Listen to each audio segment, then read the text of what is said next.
The views and opinions expressed by the guests of the Inspira Podcast do not necessarily represent the official policy or position of any agency of the United States government or any organization, public or private. 1, 2, 3, 4. Welcome to the Inspira Podcast, hosted by your girl, me, Erika Mueller Chen. I'm an international development specialist with over a decade of experience leveraging the amazing power of sport to promote peace and positive social impact. My career has allowed me to live in Europe, Southern Africa, and Latin America. In 2022, I accepted an offer for my dream job in sports diplomacy. And I also became an employee family member to a U.S. diplomat, aka an EFM. This podcast is all about inspiration and career advice. Each episode, I'll interview an inspirational global changemaker working in sport for development, social impact, or the diplomatic service. This series is perfect if you have interest in breaking into one of these sectors, or you've already landed that dream role and are keen to learn from thought leaders. Enjoy today's episode and stay inspired. I think we're not honest enough about the difficult challenges that we're trying to take. So we're never transparent. We always talk about the best case study we have and the best beautiful photo we have, and we don't talk about the things that don't work and the failures, because that would be not a good thing to do, for funding and whatever. But that's the wrong approach, I think. We've got to take those risks. We've got to be open and honest about our failures and, most importantly, our learning, so we can try things in different ways. And that, I think, is how you make social change. Welcome, friends. Today we are here with a special guest, Matt Stevenson-Dodd. Matt is the managing director of Trust Impact, a data and impact consultancy that helps nonprofits and social impact organizations to measure and report impact from a more transparent, strategic, and pragmatic viewpoint. Matt was previously CEO of Street League, the UK's leading sport for employment charity, where he launched an innovative online impact dashboard showing a real-time transparent impact data, including all the young people Street League were not able to help. Welcome, Matt. I'm so happy that you're with us. And how are you? Where are you joining us from? Hi, Erika. I'm really good, thanks. I'm joining you from North Wales in the UK. It's a bit cold and frosty today, but I'm in good spirits. Excellent. I like to start the conversation with a little bit of insight of why my guest inspires me, because I've called this podcast Inspira, and in addition to career advice and stories, I like to weave in some inspiration. So Matt, I'm not sure if you know this, we may have chatted, a few months ago in kind of reconnecting, but your name was really one of the first sport for development and peace names that I discovered back around 2012. I was actually living in London during the Olympics and Paralympics, and I actually had the opportunity to do a site visit to Street League among a few other charities and sports NGOs, and it just really helped paint a picture of what sport can do for young people, especially regarding upskilling and employment and trust building. And the more that I learned about the space, the more I learned about how you were innovating the space in terms of data and measurement and transparency. And so I'm really privileged to stay connected with you after all of this time and just find out what you've been up to the last 10 years, if not before that, and how your journey started and where your journey's going. Thank you. That's lovely. Maybe I can ask you to start off by sharing a little bit more about your career journey and perhaps what led you to focus on impact or on sport for social impact. Yeah, sure.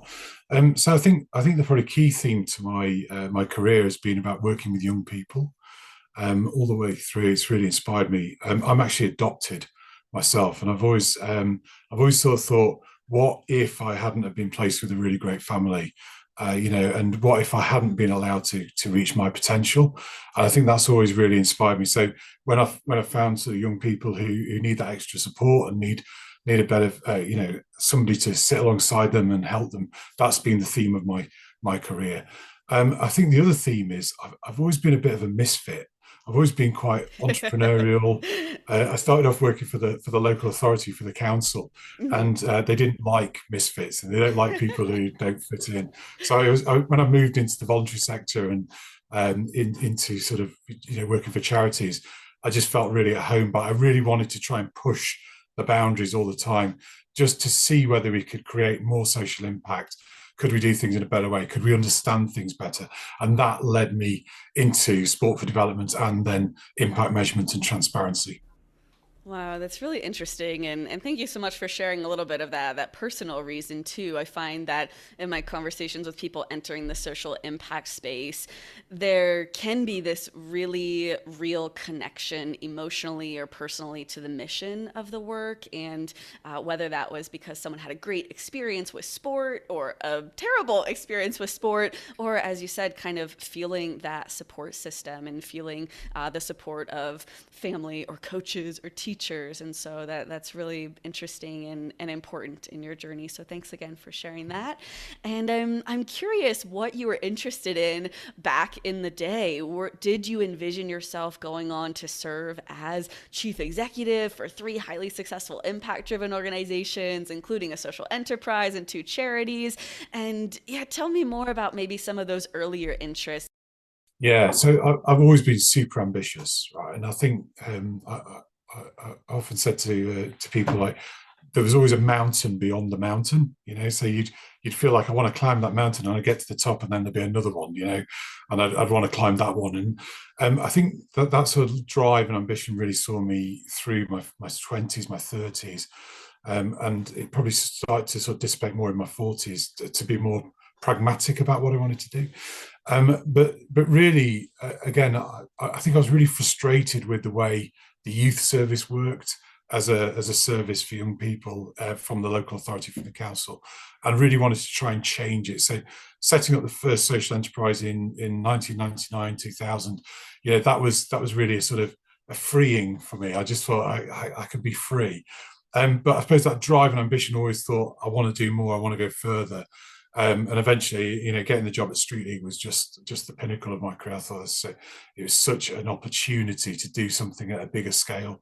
And but the work up towards that was, included doing an MBA, and as you said, trying to sort of always push myself to think, how can I go further to help more people, and how can I really make that impact?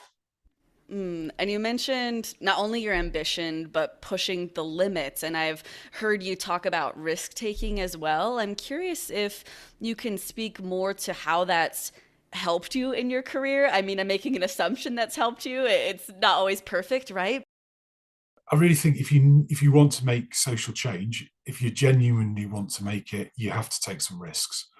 I don't think, if you look back over the history of, let's take the UK. What's happened over the last 50 years? All these organisations, all working so hard, and yet we still have arguably more problems, right? So, are we actually making the change that we need to make? And I think there's some fundamental issues here, which is that charities and social organisations generally don't take risks.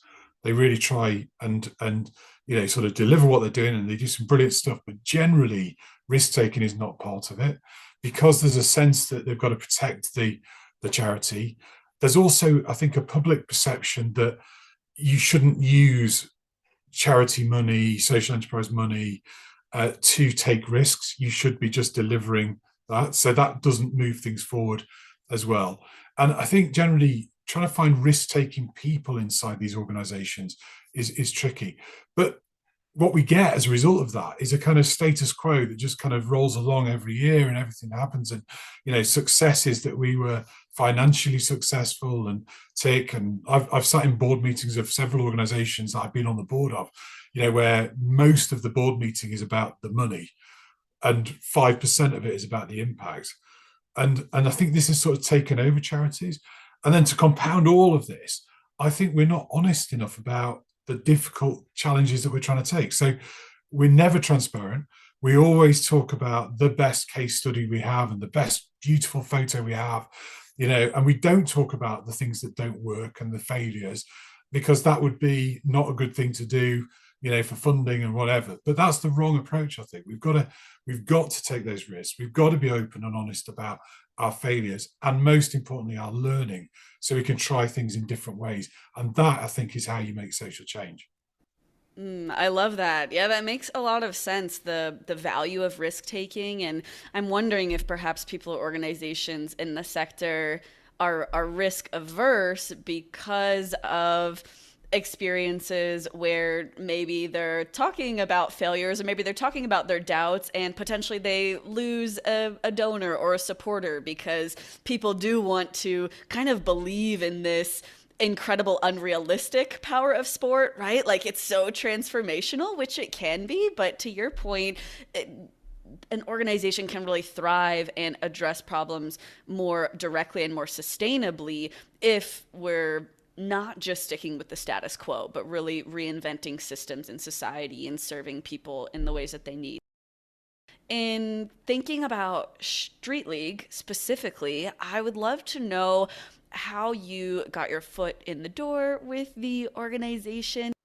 Yeah, it's definitely the best job of my career.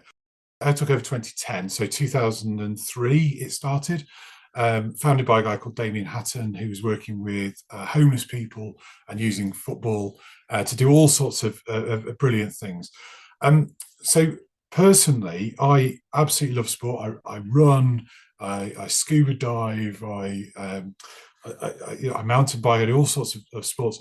But I'm not the biggest football fan in the world, so I don't have a season ticket for a football club. I love playing football and taking part in football, but I don't I'm not a fanatic. And I thought that was going to be detrimental to me joining Street League. So when I went for the interview, and there was sort of 3-stage interview, I remember thinking, I'm really good on the the social side and what Street League does. But if they ask me any question about the Premier League or any football or anything, I'm going to just fall over. So I spent the weekend with my best friend just talking about football. I said, tell me everything I need to know about football. And interestingly, no question came up in the interview process because, and this is what is really fundamental to Street League, is it's about the power of football as an engagement tool. But what's most important is what you can do with that sport, what you can do with that engagement. And where I've been a youth worker, 10 years before I joined Street League. That would take like 6 months to build a relationship of that quality in a youth club. On the pitch, you can do that in days, and I was just amazed to watch how quickly these relationships built. But I was just thinking, my God, that young person is hanging off every single word that coach is telling them. What can we do with that relationship to help that young person? What can we do to move that forward? And that's what really inspired me. So I went through the interview process, and thankfully I was selected. Took over from Damien in 2010, and then I stayed right through until the beginning of 2019. So 8.5 years. Quick break here to highlight what I consider to be a fabulous resource that I've created for any listeners out there interested in learning more about the sport for development and peace sector. You've come to the right place. In addition to Inspira Podcast episodes that you can listen to, I've created a written resource that you can read, which currently has over 90 items I've curated from my own experience and vetted with other experts in the field. These include databases to find award-winning organizations, links to reports, books, and research, as well as recommended newsletters and recorded webinars, all Sport for Dev related. I encourage you to have a look. You can find this resource by visiting my LinkTree, listed in each episode's show notes. Then clicking Erika's Global Resource Hub. That's right, Erika's Global Resource Hub. If you like what you read and what you hear, I'd love it if you could give Inspira a 5-star review on your chosen podcast platform and write a kind review. That would be so energizing for me, and it would help Inspira reach more ears. Thanks, and back to the show. One thing I also remember from my site visit at Street League, at the time, so this was a while ago, it was really important that the staff had also experienced the program or graduated from the program. so that they really understood the challenges facing young people in the program. Did you find that that really allowed the culture of the organization to understand and serve the youth? Yes, I mean, undoubtedly. I think if I think about the sort of 8.5 years I was there at Street League, the first 4 years were really built around that model of helping people who had been participants, if they wanted to come back and work for us. And it was really interesting. If you put a young person from South London who's grown up there, grown up in the situations that the young people we're working with has, it's just so much more powerful than any of us who haven't had that experience going into that community and just being able to sort of speak with an authentic and real sort of voice that says, I've been in the same place as you and now I want to help you. I thought that was tremendously powerful.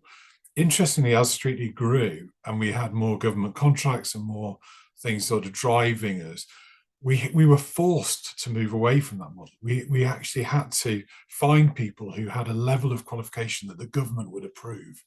And that, I think, was quite detrimental to what Street League was actually trying to do on the ground, because all those people who had brilliant life skills and lived experience of where the young people we were working with suddenly found it really tricky to get to the level of qualification. And we had to go through quite a big sort of internal transformation to bring those people along with us. And some of them didn't come with us because they just couldn't make that thing. And looking back, I think, sometimes that sort of drive for, I want to help more people, I want to grow, can be detrimental because it kind of creates a different culture in the organization where I always thought we've moved away a little bit from the grit of youth work, the thing that's a bit gritty and a bit tricky and a bit difficult, towards this more sort of slick corporate style model, which is more about driven by funding and contracts. And I often wondered if we'd lost that sort of on the ground, real grit that I think is super, super important. Interestingly, now as chair of Football Beyond Borders, FBB, they have this all the time. They have amazing youth workers. And I keep saying to Jack, we've got to protect that. That is just the most amazing thing. That's really interesting. I don't think in any of my conversations that type of challenge has risen up. And perhaps what you're speaking to are the challenges associated with scaling or with growing, and this desire to multiply and extend impact, whether it's within kind of the starting location or extending to other locations. Because as you and I know, a sport for development organization or even a social impact charity, just because it works in one location with one population doesn't mean you can necessarily scale it to work in a different community or even, well, especially a different country. So yeah, that's really interesting and hopefully helpful for people to keep in mind that the heart of an organization's culture and the community leaders that they involve are really key to success. And I've seen that from my experience as well, just the power and importance of community leaders and really those touch points that are people who are interacting with the youth, if that's the target population. Yeah, definitely. And so let's get into a little bit more about monitoring and evaluation, kind of sticking to Street League, if it's okay. I remember, and I mentioned hearing about this at the time, and I think there was an article in The Guardian about your work, and it was like a revelation, that failure, we can learn so much from it, right? And I'm wondering, did you expect that kind of response where people were like, oh my goodness, or were you kind of like, why aren't people paying attention to failures? How did that experience go when you really introduced that concept or maybe continue to talk about that concept and embed it into your tools and measurement systems at Street League? Yeah, well, I hoped that people would go, wow, this is amazing, but I wasn't sure that was going to happen. I mean, the background to this is when I joined Street League, we were sort of, putting out big statements we helped 2,000, 3,000 people, and I remember saying internally, how do we know? How do we know that is 3,000 people? And they were like, well, because it was 2,800 last year, and it's a sort of guess that we're going to grow, by a couple of hundred every year. And there was no real sort of rigor to the numbers. And we'd survey 100 people every year out of the 2,000, and we'd ask them questions. And of course, 10 of them gave up smoking. So therefore 10% of participants with street league always give up smoking every year. I mean, it's just really not the right, basis for making any statement. So the whole idea was to sort of invest in monitoring the journey of every young person. So we it cost us quite a bit to put in a decent CRM system and database, and we just track the whole journey of every young person from saying hello to them right through to, do they get a job, do they stay in a job for 6 months or more. And it was so interesting to see how how their journeys went, and they were all different. Most of the time we were successful, sometimes we weren't. Why was that? I got really interested. And so I got about 2015, 2016, and I said to my chair, we've invested so much money in these systems, right? And we've now put out very, very accurate statements about how successful or unsuccessful we are. But it just feels like it makes no difference whatsoever in the sector, because the whole sector is just putting out endless sort of numbers, and it was all getting a bit lost. And I was also struck by the fact that every annual report that I read of another organization was only success. So we were brilliant. You turn the next page. We were amazing. We did this really well. This is a lovely case study. This happened. It was brilliant. And I said to the chair, Mike, who's a brilliant leader as well, I said to him, I would really like to do something quite different this year. I'd like to publish an annual report that talks upfront about failure rather than talking about success upfront. And so we drafted it. We took it to the board. The board's reaction was just brilliant. Several members of the board were, this is the weirdest idea that you've ever had. Why would you ever? And, I think they knew that I was a risk taker, but they were saying, like you said, why would you put failure out there voluntarily? Why would you tell funders that we haven't done very well here? So we then kind of conversation went on, and one of the board members said, what I really like about this is when I read it, I read the failure part, and then I believed all of the success part because you were so open and honest up front. And that swung the conversation then. And the board agreed that we should do this. The stipulation was that I had to ring every funder and just check that they would be okay with us putting this out, which is fair enough. And amazingly, when I picked up the phone, I was thinking this is going to be a really tough conversation. Every single funder said, this is brilliant. This is what we wanted to see from organizations so long ago. We really, we never get honest answers from organizations when we say, can you tell us what is going wrong? What can we help with? Because there's this kind of standoff between funders and organizations where it's like, we have to just tell you good news. So yeah, we published it. I wrote an article for The Guardian, and it was really well received. But interestingly, so first of all, our funding increased, stakeholder interest increased, Street League's brand increased, everything went up.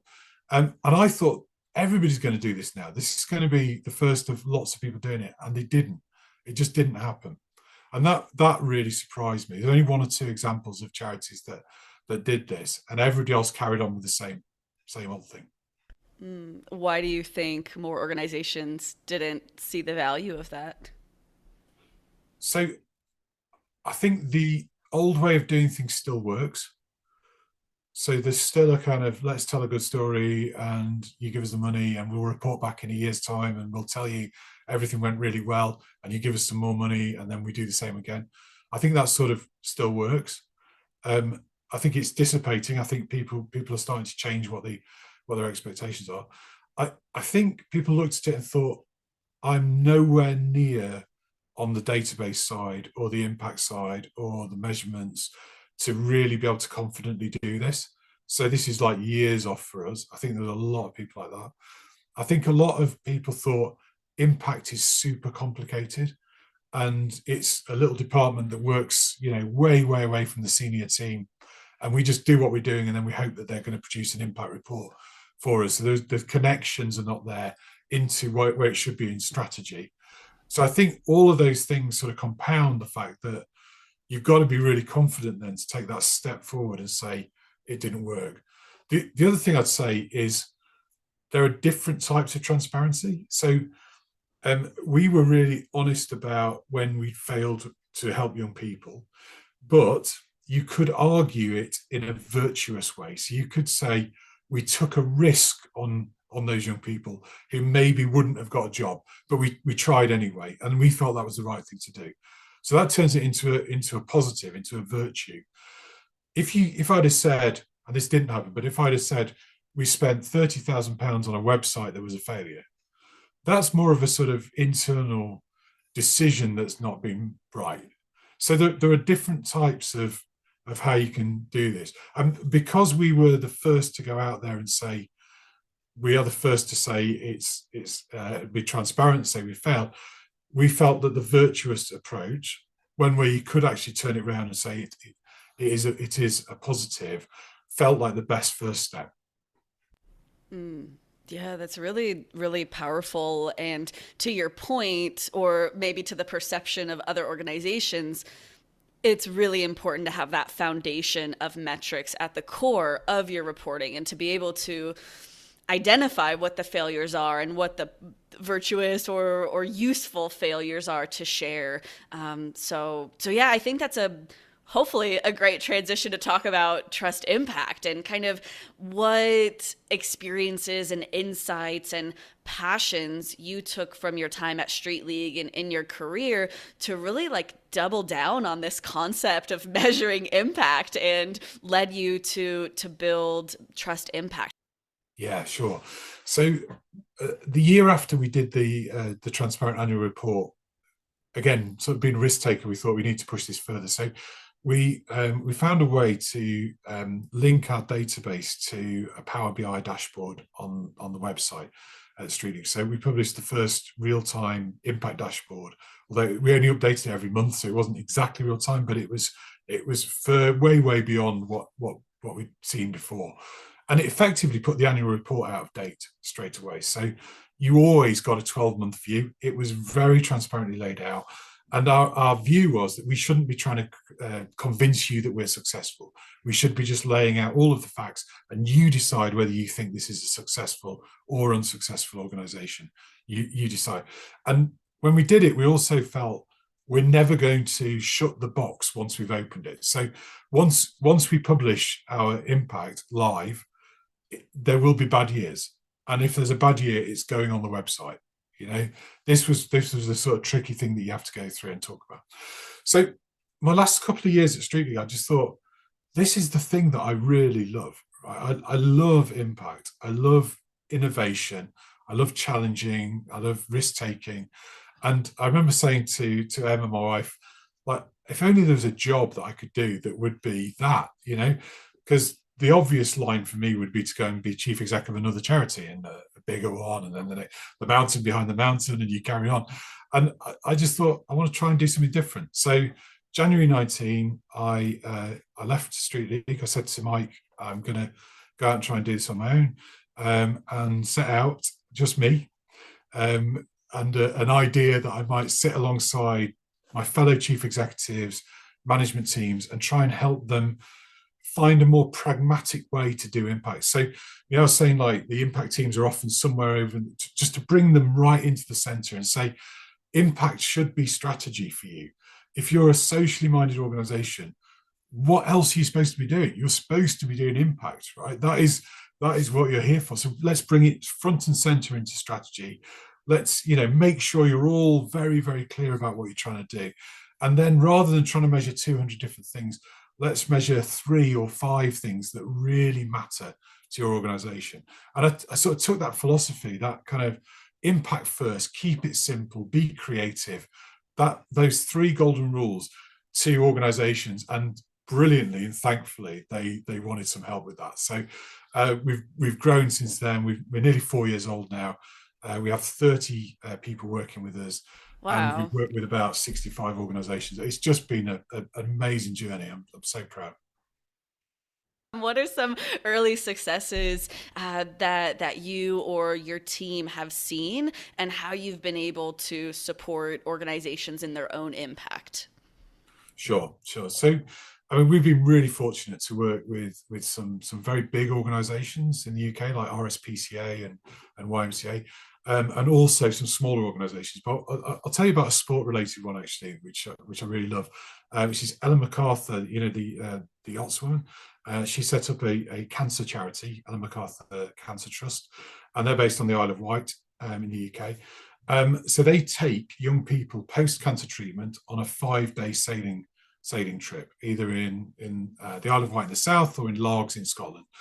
And the idea is that, this is a sort of turning point for the young people. So we worked with Frank, who's the CEO, and the team over a 2 to 3 year period. And we went through the whole sort of thing. We went right back to the core purpose and said, what are you actually trying to do here? And really interestingly, where we got to, Frank sort of mentioned this thing when we were just in passing, that the trip, the boat trip, is like a catalyst. It's like flicking a light switch that you can say to the young person, you've experienced real difficult and traumatic experience through your cancer treatment, but now is the time to think about the future and what your life could be. And that sort of switch, that change. And so where we got to was that their whole purpose was to help young people believe in a brighter future. And so you can start to frame around that. So what does that mean? How would we measure that? And where we landed on was looking at well-being and the Warwick Edinburgh well-being scale. So 7 questions of well-being. And what we sort of set up with them was to measure this 2 weeks before the young person goes on the trip, the day after the trip, and then 3 months later as a follow-up. And we've just had the first season's data come in. So we've created an automated questionnaire that goes to the young person. It's followed up by a staff member if they don't respond. And then the data just comes live onto the dashboard that we've built. And you can see on every single measure, well-being might start a little bit low. It then peaks the day after the trip, as you'd expect. And then it drops away, but it doesn't drop away as low as it was 2 weeks before the trip. So there's been a marked change by the intervention that Ellen MacArthur Cancer Trust has made. And to see that live on a dashboard and see it changing as as the results come in, it's just super powerful. The first time you sort of look at it and you think, this is an organization that is obviously and clearly making an impact. That's brilliant. That's brilliant. And it makes me think that the ways in which we can use data or measure data has certainly evolved over the last 20 years. What have you seen in terms of that evolution throughout your career, specifically with measurement and data tools, and perhaps what opportunities exist now for people or organizations that didn't exist a while ago? Yeah, we've definitely been on a journey as a sector, haven't we? I mean, yeah, I can remember where it was all on bits of paper and, you were trying to sort of... Sometimes it still is, but yeah. Undoubtedly that, yeah. So, I think, and you're right, various organizations are at different parts of the journey, but, that sort of bits of paper evolved into Excel spreadsheets or Google Sheets. That then evolved into a server in the corner of the office where you would each have access to that information, and hopefully, people stored it. That's evolved into sort of cloud-based databases where you can access those from anywhere in the world. And now there's sort of things you can do with data, which I'll talk about in a moment. The most fundamental important thing, though, and you've seen this, I'm sure, Erika, is what goes into the database is the most important thing. And nobody ever seems to take away fields from a database. They always get added. So you might start with the best intentions of, we only want to know 20 things. And 10 years later, it's 2,000 things. It's just, we work with some clients that were trying to ask 1,000 questions of the beneficiaries. Goodness. I don't even know where you start with that. I must take weeks to get that information. And of course, then the data's patchy and, you can't analyze it. It's really tricky. So just a point on making sure that your data is right, whether it's on a paper or whether it's on a cloud-based server, you've got to make sure that you are asking the right stuff. What's really exciting me now, though, is what you can do with that data. So a lot of organizations still see their data as being encased within their organization.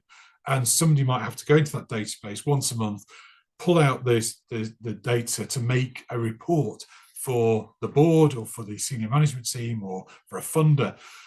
What you can do now is live stream that data. So Trust Impact, we built a platform called Connect, Mix, Share.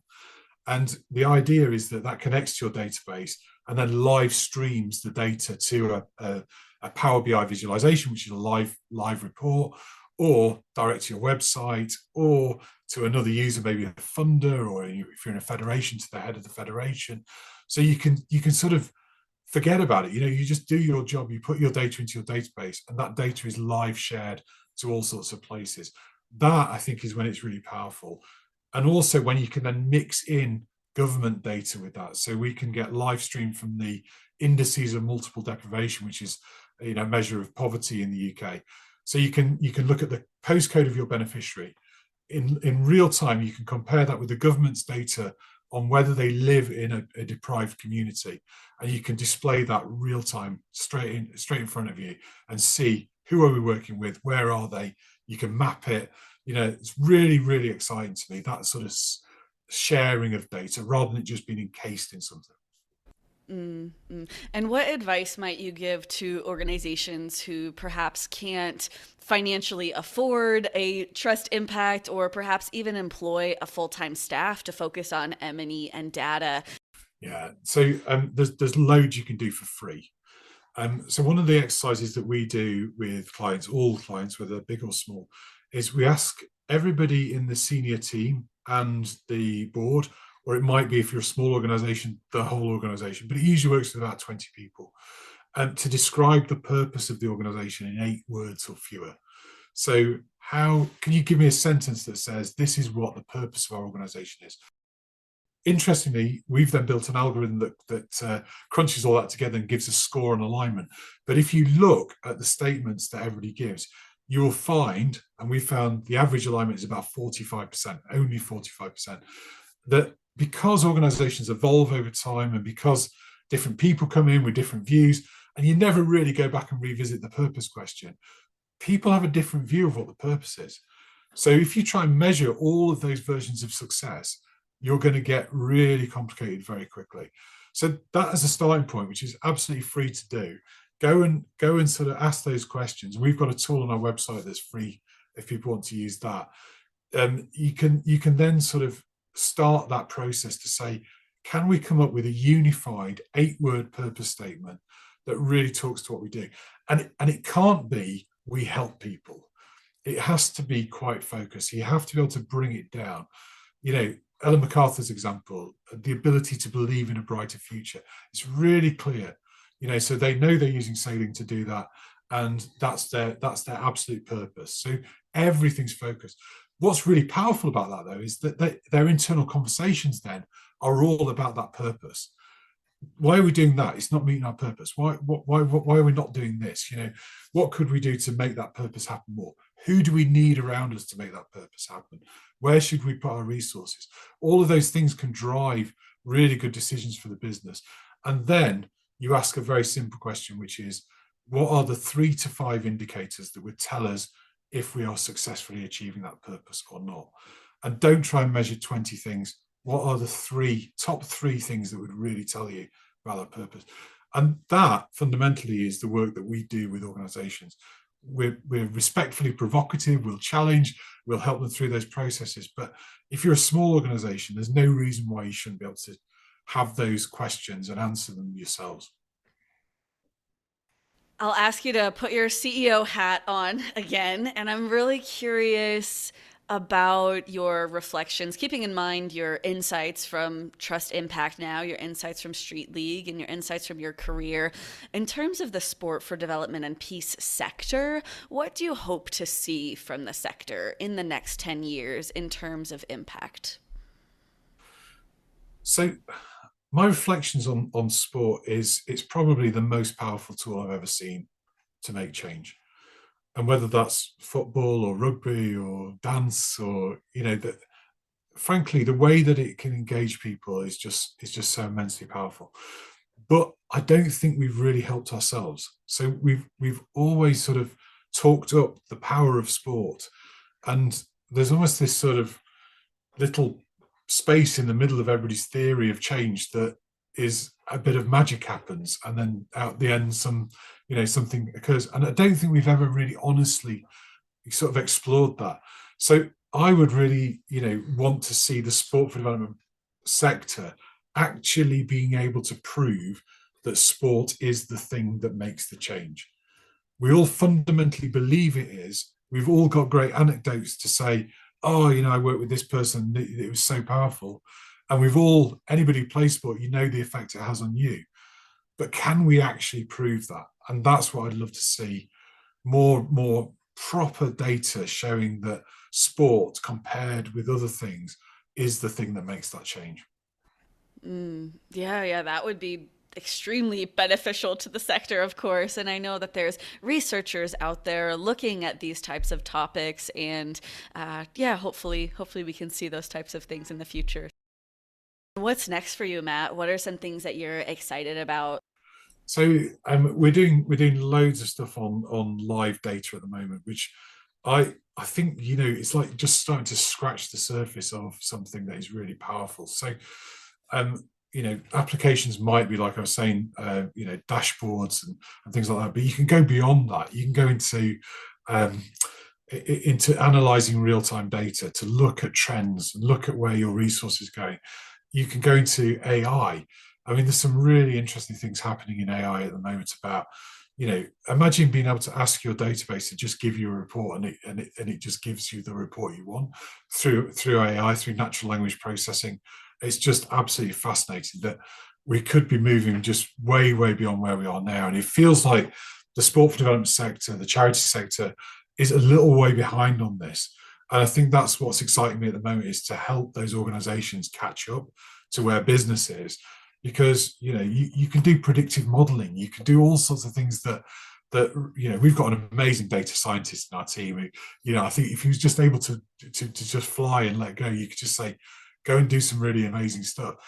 Data is so powerful, and it's going to be here and a major part of what we're trying to do.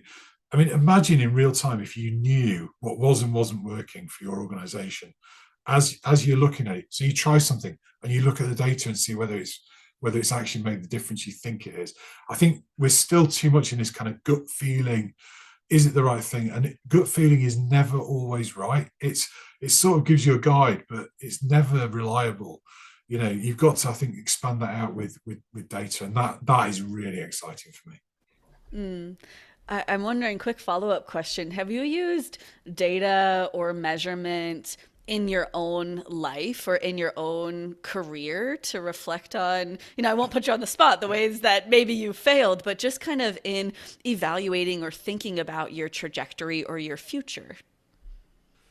Really good question. I think that I've self-analyzed a lot of my career to understand what I did well and what I didn't do well. And that's been particularly useful being chair of Football Beyond Borders, who, when I joined 2 years ago, it felt like it was in similar space to where Street League was in 2010.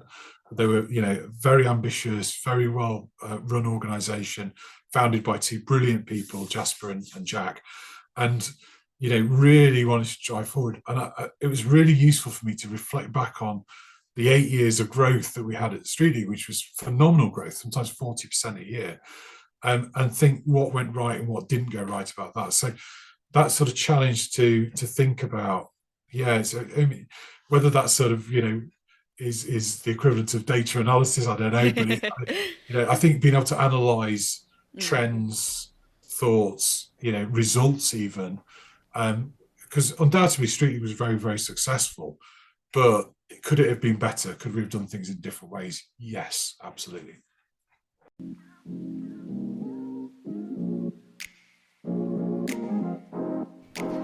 Now that we know more about our guest's career journey, the rest of our conversation will allow us to have some fun and get to know our guest on a personal level through some rapid fire questions.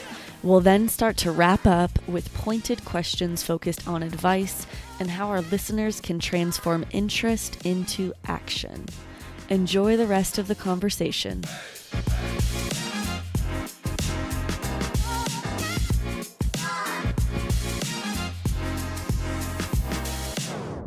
Matt, tell me about your band and your interest in music. I know in the background right now, I can see a few guitars. Tell me, where does that come from? And are you still in a band?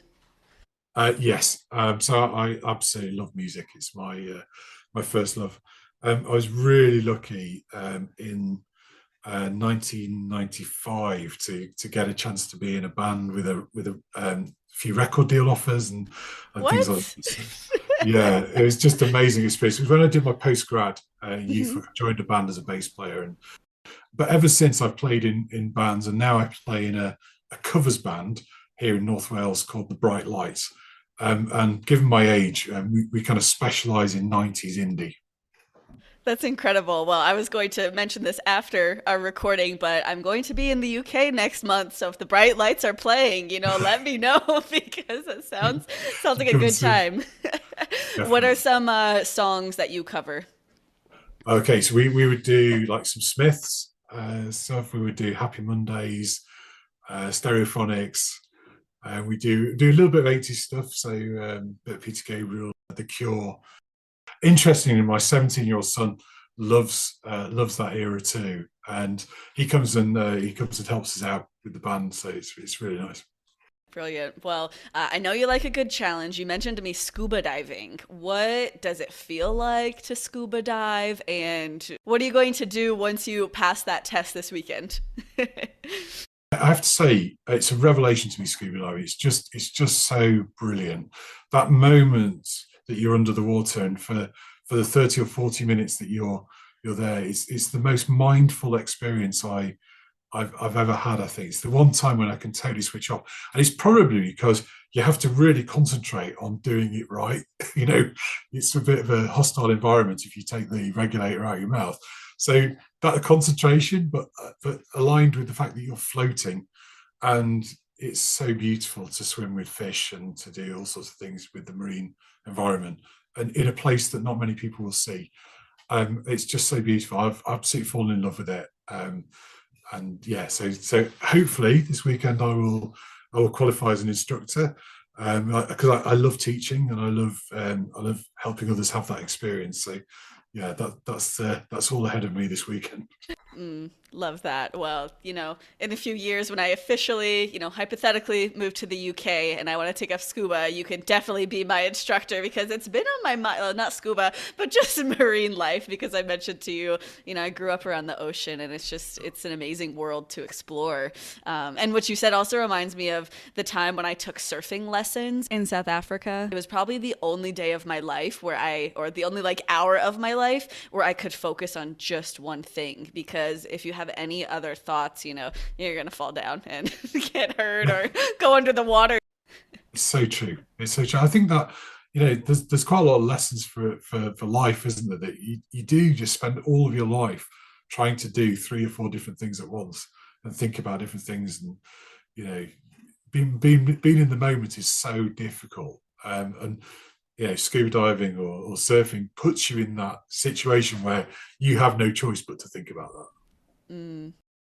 I think you mentioned that sport itself, at least on your street league journey, wasn't kind of a part of your identity or, you're like rooting for some teams. But if someone asks you, who is your team, what might you say? Do you have one? So wherever I've lived, I've kind of been to see the local team, and I Yeah. live near Wrexham at the moment. Oh, Now, have you watched the show? yes, Yeah. Okay. I haven't watched it. Is it worth it?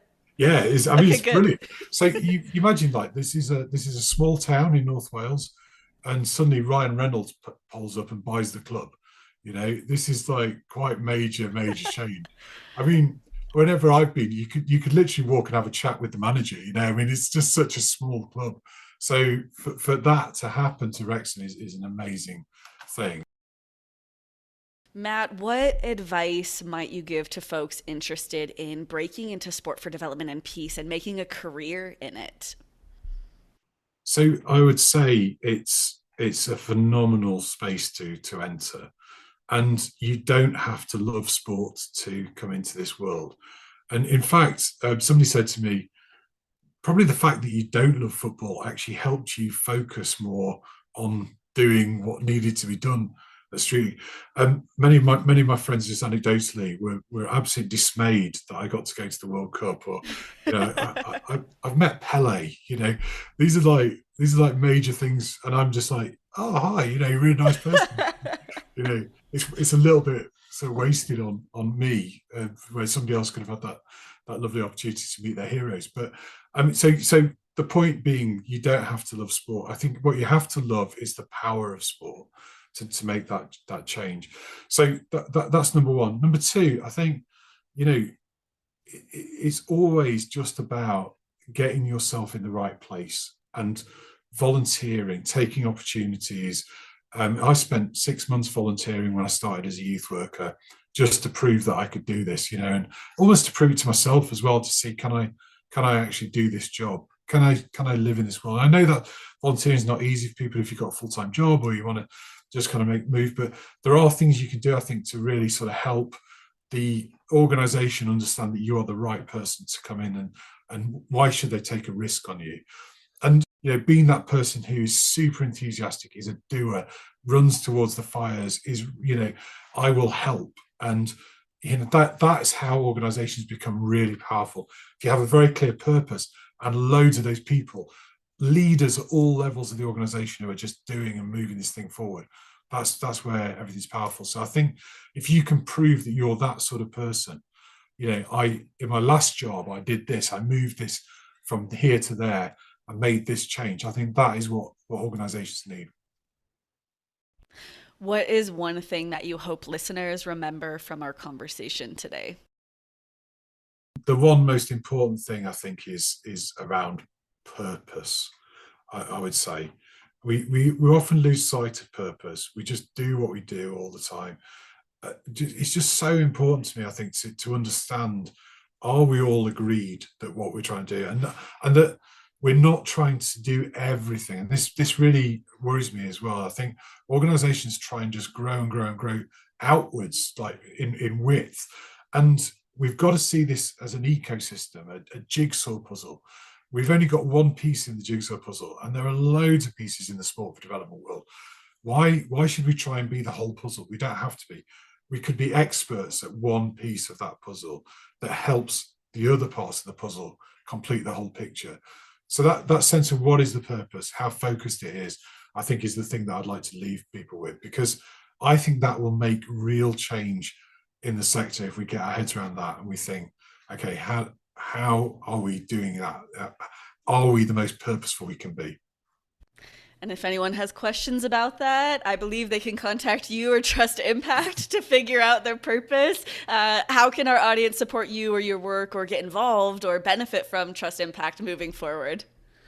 Yeah, I mean, we'd love to speak to anybody, and if people have been inspired by your Inspira podcast today, then I'd very happy to talk to anybody. Trustimpact.com is our website, and contact details are on there. I'm just fascinated, I think, by the ways people are doing this and how we can bring it together. So we're always looking for inspirational ideas ourselves, and other organizations that we can highlight and see good practice. Wonderful. To bring it all home, full circle, Matt, who or what inspires you? So I'm always really inspired by people who get out and just do something. And I think it's those people that see something that needs to change, and then they do something about it, because it's that action that is really hard. And I think about people like Jack Reynolds at Football Beyond Borders, Frank at Ellen MacArthur. People who've just gone and made something happen. There's so many people in the world, and I'm always just inspired when I meet somebody. Enough to say I would love to give some of my time to help them, because that's where I was. And without that sort of support, it's really tough to get things going, particularly in a climate where funding's really tricky, and to convince people that this is a good idea. But unless we have those change makers, unless we have the doers, the people are going to go out and take risks, then we're not going to change the world. And I think when I see those people, when I am fortunate enough to meet those people, and you see them in large organizations and small organizations, and people who want to try and just break out and do something, that always really, really inspires me. Matt, thank you so much for your time today and your energy, and especially your reflections. I feel like every question I asked, you would be amazing at pulling out what is interesting to you, and what insight did you learn, and just being really reflective and helpful for me and hopefully people listening. Thank you. Thank you so much for listening to today's episode of the Inspira Podcast with Erika Mueller Chen. I really hope you enjoyed the episode and found it useful. Be sure to check out the show notes for links and resources. Specifically, my LinkTree is there with tons of awesome information. Feel inspired to take action today? I've got 3 action steps you can take right now, because you know your girl likes calls to action and the number 3. So here goes. Number 1, follow the podcast on your chosen podcast platform. Number 2, share your feedback with me through the listener survey listed on that LinkTree. And number 3, tell just one friend about this podcast so they can give it a listen too. And do I have any overachievers out there? I've got a bonus action step, which is to consider supporting me and making sure this passion project prospers. So, number 4, follow the link to buy me a coffee. That would be pretty amazing. Until next time, stay inspired.